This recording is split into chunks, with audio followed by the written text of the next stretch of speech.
Good morning. इस video में हम देखेंगे linear equation in two variable, यानी हिंदी में बोला जाए तो दो चार अंकों वाला रेखीय समीकरण।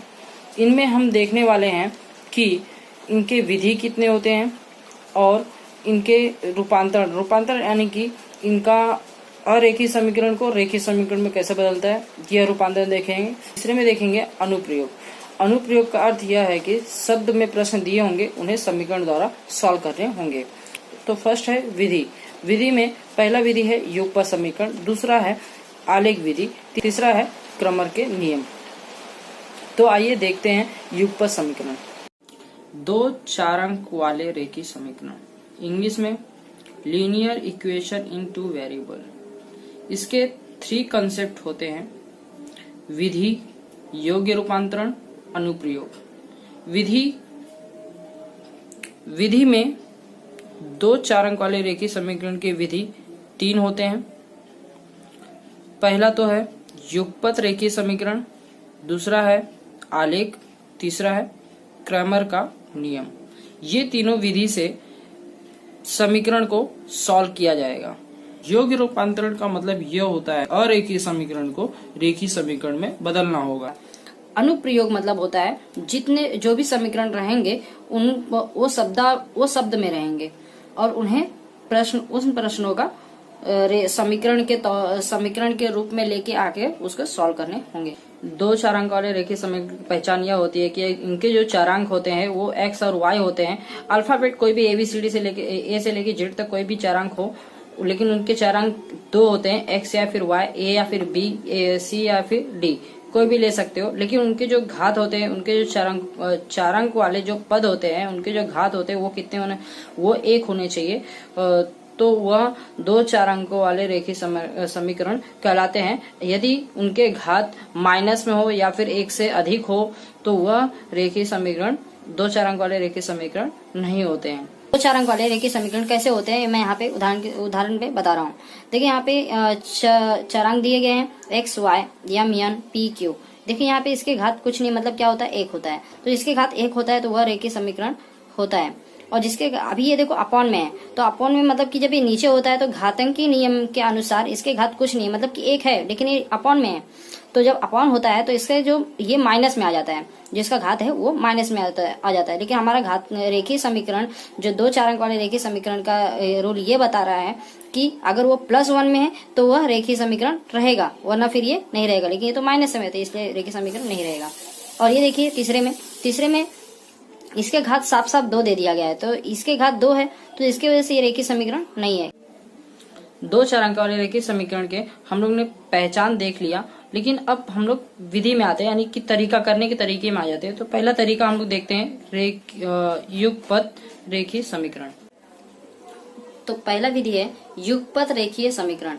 युगपत रेखीय समीकरण को हल करने की विधि 2 है, यानी कि पहले 4 अंकों का मान पहले एक 4 अंकों का मान निकालते हैं, फिर उस 4 अंक के मान से दूसरे 4 अंकों का मान निकालते हैं।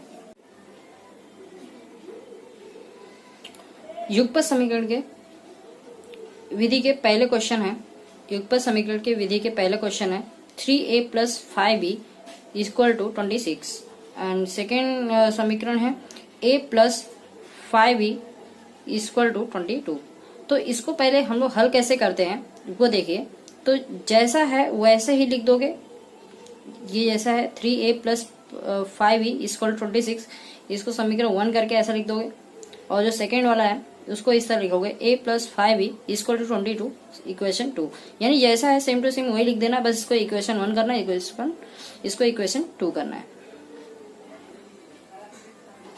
अब इसके बाद यह देखना है कि इनकी जो चारांक है वो सेम है कि नहीं है। a की जैसा सेम दिख रहा है, या फिर b की जैसा दिख रहा है, या फिर जो c है वो c के जैसा दिख रहा है, वो देखना। मतलब कोई भी एक चारांक सेम रहेगा और फिर हम लोग देखते हैं कि उसको अब काटना है। जब काटना रहेगा तो क्या करते हैं, चिन्हों का हम लोग अब एक पॉजिटिव रहेगा एक निगेटिव रहेगा, लेकिन यहाँ पे दोनों पॉजिटिव, तो इसको निगेटिव करने के लिए जब दोनों पॉजिटिव होते हैं तो हम लोग उसको माइनस करते हैं। तो यहाँ पे एक नए स्टेटमेंट लिखेंगे, समीकरण 1 में से समीकरण 2 को घटाओ। तो अब इसे हम घटाएंगे, और जब हम इसे घटाएंगे तो ये ऊपर वाला चिन्ह नहीं देखते, नीचे का चिन्ह देखते हैं। देखो यहाँ पे ये जो नीचे का है समीकरण 2 का जो चिन्ह है उसको हम लोग देखेंगे तो ए के सामने कुछ भी चिन्ह नहीं तो मतलब प्लस है। जब प्लस रहेगा ठीक इसका उल्टा यहाँ पे चिन्ह लिख देते हैं माइनस, प्लस रहेगा तो माइनस, प्लस रहेगा तो माइनस। तो अब देखिए इसका चिन्ह बदल जाएगा, यानी जो इक्वेशन 2 का जो भी चिन्ह है वो बदल के ये जो नीचे का चिन्ह है वो सेकंड वाले इक्वेशन का हो जाता है। तो अब सेकंड वाले इक्वेशन का चिन्ह नीचे वाला है और फर्स्ट वाले इक्वेशन का चिन्ह वही है। तो ये देखो ये प्लस और माइनस है, प्लस और माइनस होता है माइनस। तो 3a माइनस a करेंगे 2a आता है, और ये प्लस और माइनस है, plus 5b minus 5b, 5b में से 5b को घटा दो तो ये क्या हो जाएगा, कैंसिल हो जाएगा। तो फिर अब यहाँ बचा बरोबर की जगह बरोबर। अब देखिए यहाँ प्लस है और ये माइनस है, तो प्लस और माइनस होता है माइनस। 26 माइनस 22 करोगे तो आएगा 4। अब देखिए ये बड़ा है, 26 बड़ा है तो इसलिए प्लस का चिन्ह आया। यहाँ पे भी 3a बड़ा था इसलिए यहाँ पे प्लस का चिन्ह आया है। अब देखिए यहाँ पे एक वैल्यू तो मतलब कि दूसरा जो चरांक था वो पूरी तरीके से हट गया है। अब सिर्फ एक चरांक ही सिर्फ बचा है। तो अब देखिए यहाँ पे 2a है, तो इस स्थिति में अब क्या करोगे, 2a के साथ गुना के पोजीशन में है, तो अब ये जब गुना है तो अंक की तरफ जाता है, तो ये 4 के साथ आगे बटे में हो जाएगा, यानी कि भागे में आ जाएगा। तो 2 से इसको जब काटोगे तो 2 बार में जाता है। तो a का वैल्यू आ गया हमारा 2, a का वैल्यू 2 आ गया। a का वैल्यू आ जाता है तो हम a का जो वैल्यू है किसी भी समीकरण में रख देते हैं। यहाँ पे मैंने समीकरण 1 में रखा है, तो समीकरण a जब 1 में रखेंगे तो समीकरण a में ही रखेंगे, 1 में ही रखेंगे। तो समीकरण 1 मैंने यहाँ पे लिख दिया हूँ। अब देखिए जो a का वैल्यू है, जहाँ a है वहाँ पे 2 लिखेंगे, यानी कि 2 लिखेंगे। तो यहाँ पे देखिए 3 है, अब इसके बीच में कुछ नहीं है, a है ना, यहाँ पे a का वैल्यू 2 लिखेंगे, लेकिन अब इसके बीच में कुछ नहीं, मतलब क्या है, मल्टीप्लाई। तो यहाँ पे 2 लिख दिए। अब देखिए प्लस है तो प्लस 5b इक्वल टू 26, 2 जा 6 प्लस 5b इक्वल टू 26। अभी देखिए ये प्लस में था तो यहाँ क्या होगा, माइनस में होगा। तो ये 5b ये जो 6 है वो उस तरफ गया, तो ये प्लस में था तो वहां गया माइनस हो गया। तो 5b इक्वल टू 26 माइनस 6। अभी देखिए ये 5b इसी तरह लिख देंगे और उसके बाद इक्वल टू इक्वलिटी के नीचे रहेगा। 26 में 6 माइनस करोगे तो आता है हमारा 20। 5 जो है वो b के साथ है, लेकिन इसके बीच में मल्टीप्लाई है, तो मल्टीप्लाई इक्वल टू के दूसरे अपोजिट साइड जाता है तो वो डिवाइडिंग में हो जाता है। तो ये 20/5 हो जाएगा। तो 5 से जब 20 को डिवाइड करेंगे तो 4 टाइम में जाएगा, तो v का वैल्यू आ गया 4। 4 अंकों को बराबर करने के लिए हम उसमें कुछ एडजस्टमेंट करते हैं, स्टेटमेंट लिख देते हैं। जब वो बराबर हो जाता है तो हम दूसरे 4 अंक को, मतलब कि 2 4 अंक दिया जाता है उसमें से एक को हम हटाना पड़ता है। तो वो किसी चिन्हों के द्वारा जो स्टेटमेंट लिखते हैं वो चिन्हों के द्वारा हम इसे दूसरे 4 अंकों को हटा देते हैं, तो एक 4 अंक बच जाता है। तो जो 4 अंक बचता है उनका वैल्यू आ जाता है। फिर वो बचे हुए वैल्यू को हम किसी भी समीकरण में रख देते हैं, फिर वो समीकरण में उस 4 अंक का वैल्यू रख के फिर हम लोग दूसरे 4 अंक का वैल्यू रखने के बाद दूसरे 4 अंकों का वैल्यू आ जाता है, और उसके आधार पर यह समीकरण हमारा सॉल्व हो जाता है। यहाँ पे मैं 3 वैरायटी के सम करूंगा। ये फर्स्ट वैरायटी है जिसमें हमारा एक 4 अंक बराबर है। युगपत समीकरण के ये दूसरे वैरायटी के क्वेश्चंस हैं। x भी समान नहीं होते और y भी समान नहीं होते। इस वक्त हम ये करते हैं कि या फिर हमें x को बराबर करो या फिर y को बराबर करो। तो इसमें मैं ये सॉल्यूशन निकाल रहा हूँ कि मैं चलो x को बराबर करता हूँ। याद रखिए उतने ही उसको ही बराबर करिएगा जो आपको सुटेबल लगे। और सुटेबल कैसे लगता है मैं बताता हूँ। देखिए कुछ ऐसे ना, देखिए 3 है तो इसमें अगर मैं इस x को भी 3 बना दूं तो ठीक हो जाएगा, इजी हो जाएगा। अगर मैं इस y को बराबर करता हूँ तो यहाँ पे ये बराबर नहीं हो पाएगा ना, क्योंकि ये 7 है और ये 2 है। तो इसका मुझे क्या करना पड़ेगा, इस टाइम पे ऐसा करना होता है कि 7 का इसमें 2 में मल्टीप्लाई करना पड़ता है और 2 का 1 में मल्टीप्लाई करना पड़ता है। लेकिन यहाँ पे देखो जब ऐसा होता है, यानी कि जब इसके पास इस 4 अंक के पास यानी कि कुछ भी ना हो, 1 हो, तो वो सॉल्यूशन करना बहुत ही आसान हो जाता है।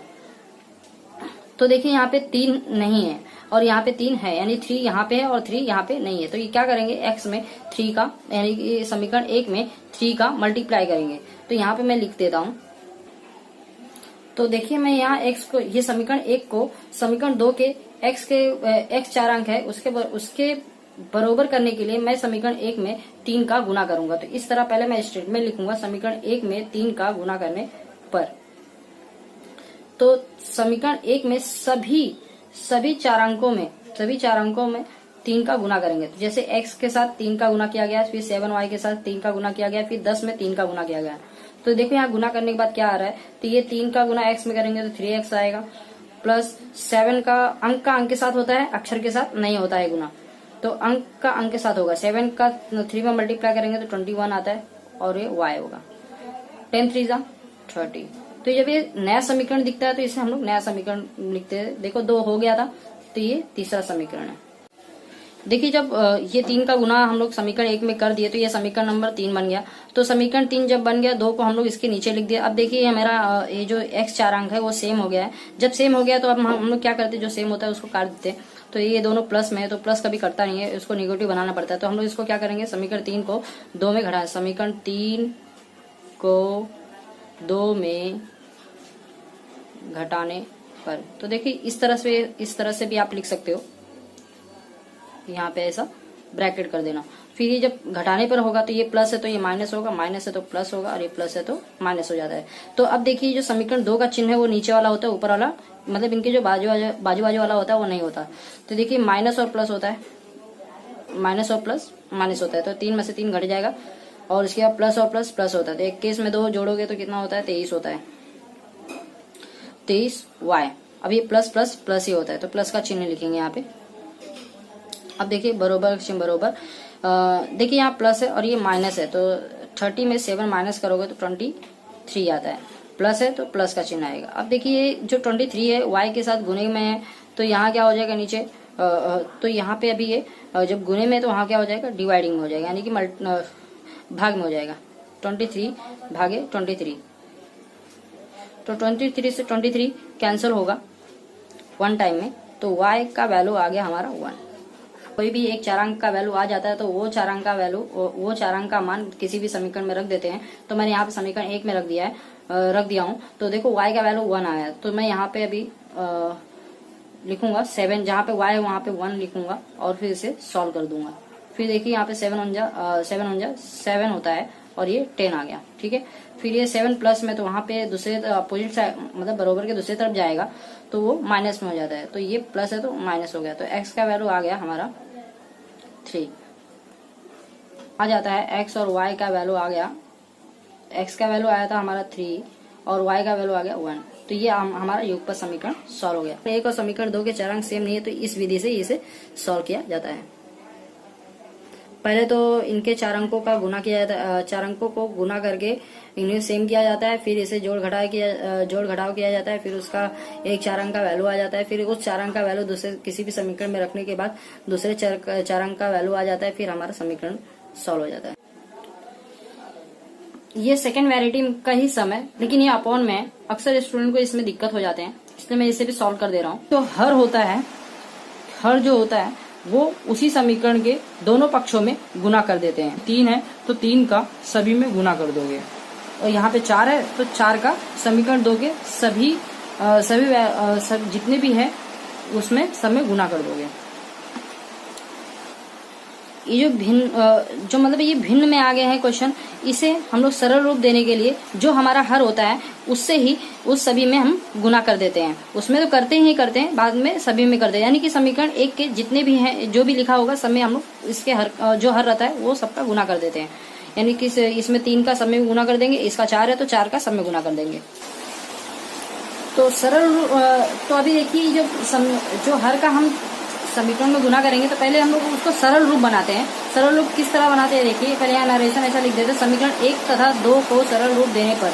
तो सरल रूप देखिए यहाँ पे ऐसा देते हैं कि सभी में 3 का गुना कर देंगे, फिर गुना करने के बाद हम इसे गुना करेंगे। तो देखिए ये तिरछा क्या हो जाता है, भिन्नों के जोड़ घटाव गुना भाग मैंने बताया है, मेरे वीडियो में देख लेना। और उसके बाद यहाँ देखिए कैसे करते हैं, भिन्नों का जोड़ घटाना अगर आता रहेगा तो ये देखिए यहाँ पे हो जाएगा। तो ये तिरछा जो भी होता है भिन्नों के गुना में तिरछा करता है, तो ये 3 कट गया। तो यहाँ क्या बचा, सिर्फ 1, तो यहाँ पे सिर्फ x बचा, प्लस 3 का y में गुना होगा तो 3y आता है, बरोबर 3 से 3 कैंसिल हो गया, यहाँ बचा सिर्फ 10। तो ये समीकरण देखो यहाँ पे 2 तो ऑलरेडी हो गया था समीकरण, और यहाँ पे अभी क्या हो जाएगा, समीकरण 3। तो यानी कि समीकरण 3 का यहाँ पे उत्पत्ति हो गया। अब आते हैं समीकरण 2 में भी हम लोग इसी तरह से हर का गुना कर देंगे सभी में। तो हर यहाँ पे 4 है, तो 2x into 4 plus 1/4 y into 4 equal to 11/4 into 4। तो 4 कैंसिल हो गया, 4 कैंसिल हो गया। तो ये देखिए इसका मल्टीप्लाई होता है, 2 4 जा 8x प्लस यहाँ पे 1 बचा है तो ये 1y होगा और यहाँ पे 11। तो ये इक्वेशन हमारा आता है 4। तो यहाँ पे दोनों इक्वेशन यहाँ पे बन जाता है, यानी कि सरल रूप ले लेता है। अब देखिए ये उसी तरह हो जाता है जिस तरह से इसके पहले का सवाल हमने किया था। इसके जो चरांक है अलग अलग दिख रहे हैं, तो किसी को भी हम लोग लेबल कर लेते हैं, या फिर x को लेबल करें या फिर y को, दोनों में से जो मर्जी वो करते हैं। मैं यहाँ पे y को करता हूँ। तो y जब बरोबर कर रहा हूँ तो y यहाँ पे 3 है, तो यहाँ पे कुछ नहीं, तो मतलब ये 3 अगर यहाँ पे मैं कर दूँ तो ये हमारा बरोबर हो जाएगा। तो समीकरण 4 में अगर मैं 3 का गुना कर देता हूँ तो यहाँ पर पहले मैं लिखूंगा नरेशन, समीकरण 4 में 3 का गुना करने पर समीकरण 4 ऐसे ही लिख देंगे जैसा है वैसे। फिर उसके बाद इस समीकरण में पूरा 3 का गुना कर देंगे। तो 8 में 3 का मल्टीप्लाई करेंगे तो 8 3 जा 24 होता है, प्लस y में 3 का मल्टीप्लाई करेंगे तो 3y इक्वल टू 11 3 जा 33। तो ये हमारा आता है इक्वेशन 5। तो ये इक्वेशन 5 हमारा बन जाता है। फिर अभी जब इक्वेशन 5 आ गया तो और इक्वेशन 3 से y जो चरांक है हमारा बरोबर हो गया। तो अब हम लोग इसको क्या करेंगे, जोड़ेंगे या फिर घटाएंगे, वो देखते हैं आगे। इक्वेशन 5 को फाइंड कर लेते हैं, फिर हम लोग देखते हैं इसका जो चरांक है वो बरोबर आ जाता है। जब बरोबर आ जाता है तो हम लोग देखते हैं जो बरोबर होता है उसको हम लोग काटते हैं, यानी कि उसको वहाँ से गायब कर देते हैं। तो देखिए यहाँ पे प्लस है, तो जैसे कि हम लोग उसको काटने के लिए क्या करना पड़ता है, अपोजिट सिम्बॉल लेके आना पड़ता है, यानी कि एक प्लस होना चाहिए एक माइनस होना चाहिए। तो यहाँ पे दोनों क्या है, प्लस में है, पर ये दोनों प्लस में है। तो जब प्लस है तो इसको माइनस करेंगे, यानी कि 5 को 3 में घटाने, ठीक है। जब घटाएंगे तो ये जो नीचे का जो ये समीकरण 3 का चिन्ह है वो ठीक उसका कोई विपरीत हो जाएगा, यानी कि अपोजिट रहेगा। प्लस है तो माइनस, प्लस है तो माइनस, प्लस है तो माइनस। तो देखिए यहाँ पे ये अभी ये ऊपर का चिन्ह और ये नीचे का चिन्ह लेंगे, बीच वाला चिन्ह कभी नहीं लेंगे। तो ये प्लस है और ये माइनस है, प्लस माइनस माइनस होता है। तो 24x में से एक x घटाओगे 23x आता है। ये प्लस और माइनस कैंसिल हो गया, बचा यहाँ पे देखो। तो ये बरोबर प्लस माइनस माइनस होता है। तो 33 में से 10 घटाओगे तो आएगा हमारा 23, और प्लस बड़ा है तो प्लस का चिन्ह है, x है, ये 23 ये इसके साथ में मल्टीप्लाई में, तो यहाँ क्या हो जाएगा, डिवाइडिंग में हो जाएगा। तो 23/23 के टेबल में 23 आता है 1 टाइम में, तो x का वैल्यू आ गया हमारा 1। x बरोबर 1 यह मान समीकरण 3 में रख दिया गया है। तो अभी रखना है, तो रखने के बाद हमारा y का वैल्यू आ जाएगा। तो देखिए जहाँ x है वहाँ 1 रखना है, प्लस 3y इक्वल टू 10। तो देखिए प्लस है तो अंक के पास जाएगा, प्लस प्लस के साथ होगा और मल्टीप्लाई डिवाइडिंग के साथ होगा। तो अभी डिवाइडिंग ये मल्टीप्लाई का अभी काम नहीं करेंगे, पहले प्लस माइनस का काम कर लेते हैं। तो 3y इक्वल टू 10, ये प्लस है तो वहाँ क्या होगा, माइनस होगा, तो -1। तो देखो यहाँ पे 3y इक्वल टू, ये 10 में 1 माइनस होगा तो 9 आता है। अब देखिए ये जो अंक है, अंक के साथ कुछ ना कुछ तो होगा, लेकिन ये मल्टीप्लाई होगा तो यहाँ पे क्या हो जाएगा, डिवाइडिंग हो जाएगा। तो 9 है और यहाँ पे मल्टीप्लाई है तो यहाँ पे क्या हो जाएगा, डिवाइडिंग। 3 से 9 3 के टेबल में 9 आता है 3 टाइम में, तो y इक्वल टू 3। तो ये हमारा x का वैल्यू भी आ गया है और y का वैल्यू भी आ गया। तो हमारा समीकरण होता है x और y का 1,3, ठीक है। इस तरह से यह युगपत समीकरण हमारा सॉल्व हो जाता है। युगपत समीकरण में तीसरा तरीका यह है कि जो x का वैल्यू होता है वो y का वैल्यू दिखता है, जब जो y का वैल्यू हो वो x का वैल्यू दिखता है। तो इस सिचुएशन पे हम क्या करते हैं, एक बार जोड़ते हैं और एक बार घटाते हैं इक्वेशन को। तो देखिए पहले मैं जोड़ रहा हूँ उसके बाद घटाऊंगा। तो जोड़ते समय हम यहाँ पे कोई भी चिन्ह यहाँ पे नीचे बदलता नहीं है, लेकिन माइनस करते समय यहाँ नीचे का चिन्ह बदल जाता है। तो देखिए अभी इसे जोड़ेंगे तो 99 में 101 ऐड करेंगे तो यहाँ पे 200x आता है। फिर यहाँ पे भी वही 200y आएगा और जब इसको ऐड करेंगे तो 1000 आता है। हो जाता है ऐड करने के बाद ये क्वेश्चन ये पूरा आ जाता है। फिर उसके बाद ये देखिए यहाँ 200 है, 200 मतलब सेम दिख रहा है, तो हम इसको कॉमन ले लेते हैं। 200 कॉमन लेंगे तो x plus y equal to यहाँ पे 1000 होता है। जब ये मल्टीप्लाई है, जो कॉमन है वो मल्टीप्लाई है, तो यहाँ पे क्या हो जाएगा, डिवाइडिंग में होगा, 1000 में डिवाइडिंग में होगा। तो 200 से 1000 को डिवाइडिंग करोगे तो हमारा आता है x plus y equal to 5, यानी कि ये 5 टाइम में चल जाएगा। तो ये हमारा इक्वेशन आ गया। 3 कर सकते हैं क्योंकि 2 तो यहाँ तक हो गया था, ये 3 है। अब एक बार हम लोग ने इसको जोड़ दिया, अब एक बार इसको हम लोग घटाएंगे। समीकरण 1 को 2 में घटाने पर, जब घटाएंगे जैसे कि मैंने बताया था, जोड़ में कोई भी चिन्ह यहाँ पे नीचे लिखते नहीं है, लेकिन घटाने में यहाँ पे चिन्ह जो है वो बदल जाता है, यानी लिखते हैं। तो ये प्लस है तो ये माइनस होगा, प्लस है तो माइनस, प्लस है तो माइनस। तो देखिए जैसे यहाँ पे बताया गया था प्लस और माइनस होता है माइनस। तो 101 का चिन्ह क्या है, माइनस में है, और 99 का चिन्ह जो है यानी कि 101 का चिन्ह माइनस में है और 99 का चिन्ह प्लस में है। तो प्लस और माइनस होता है माइनस। तो 101 में 99 माइनस करोगे तो 2x आएगा, लेकिन ये माइनस बड़ा है तो माइनस का चिन्ह आएगा। अब देखिए यहाँ पे प्लस और माइनस माइनस होता है, तो जैसे कि मैंने बताया था 101 में 99 माइनस करोगे तो क्या आएगा, 2y। लेकिन अभी 101 का चिन्ह बड़ा है यानी कि प्लस, ठीक। जब इसमें से इसको माइनस करोगे तो आपका आंसर आता है 2, लेकिन ये माइनस बड़ा है तो इसलिए यहाँ पे माइनस का चिन्ह आएगा। अब देखिए जैसे कि मैंने बताया था यहाँ पे कुछ कॉमन होते हैं। जब यहाँ पे 200 कॉमन था तो हमने 200 को कॉमन लिए, मतलब सेम दिख रहा था तो इसको 200 को कॉमन ले लिए थे। अब यहाँ पे भी 2 कॉमन सेम दिख रहा है तो कॉमन ले लेते। तो जब 2 कॉमन लोगे तो ये माइनस x आएगा प्लस y, और ये क्या है -2, ठीक है, -2 है। अब ये जो 2 कॉमन लिए तो यहाँ पे क्या हो जाएगा, डिवाइडिंग में आ जाएगा, -x plus y equal to -2/2, 2 cancel, 2 1 2, या और फिर यहाँ पे -x plus y equal to -1। तो ये देखिए हमारा ये इक्वेशन 4 बन जाता है। तो इक्वेशन 3 हमारा ऊपर हो गया था और इक्वेशन 4 बाद में बन गया। जोड़ने पे इक्वेशन 3 आ गया और घटाने पे इक्वेशन 4 आ गया। इक्वेशन 3 को और इक्वेशन 4 को एक साथ ऐसे लिख देंगे। अब इसके बाद क्या करेंगे, ये 4 अंकों को लेबल करेंगे। देखिए यहाँ 4 अंक तो एक लेवल दिख रहे हैं। अब यहाँ पे ये देखेंगे कि कौन सा लेवल तो है, लेकिन अभी कौन सा कटेगा कौन सा नहीं कटेगा, ठीक है। तो देखिए यहाँ पे x प्लस में है और ये x माइनस में है, तो प्लस और माइनस क्या हो जाता है, कैंसिल हो जाता है। यानी कि जब ये पहले से माइनस और प्लस में है तो हम लोग यहाँ पे लिखेंगे समीकरण 3 को 4 में जोड़ने पर, ठीक है। तो इसको हम लोग जोड़ेंगे। क्यों जोड़े, क्योंकि यहाँ पे पहले से माइनस में है और एक कट गया है, तो इसलिए हम लोग जोड़ेंगे। जोड़ने से हम यहाँ पे दूसरा चिन्ह यहाँ पे लिखते नहीं है।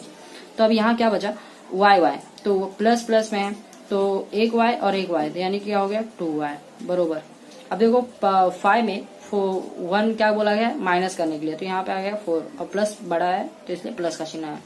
तो y बरोबर 4, ये 2 जो मल्टीप्लाई में, तो यहाँ क्या हो जाएगा डिवाइड में। 2 के टेबल में 4 2 टाइम में आ जाता है, तो y का वैल्यू आ गया 2। यहाँ पे हमारा y का वैल्यू आ गया। अब इस y का वैल्यू किसी भी इक्वेशन में आप रख दोगे तो x का वैल्यू भी आ जाएगा। इसका मान समीकरण 3 में रखा हूँ। तो देखिए यहाँ पे x plus y equal to 5 है, तो y का मान 2 है, तो y जहाँ पे रहेगा वहाँ पे 2 लिखना होगा। तो y की जगह पे 2 रहेगा और ये 5। तो देखिए ये 2 प्लस में तो वहाँ क्या हो जाएगा, माइनस में हो जाएगा। प्लस है तो माइनस और डिवाइड रहेगा तो मल्टीप्लाई। तो x इक्वल टू 5 माइनस 2 करोगे तो 3 आ गया। तो ये x का वैल्यू भी निकल गया। तो हमारा आता है x और y का वैल्यू, ये हमारा युगपत समीकरण सॉल्व हो गया है। तो इस तरह से हम लोग इसका वैल्यू लिख देंगे, x 3 है और y 2 है। तो ये युगपत समीकरण हमारा सॉल्व हो गया।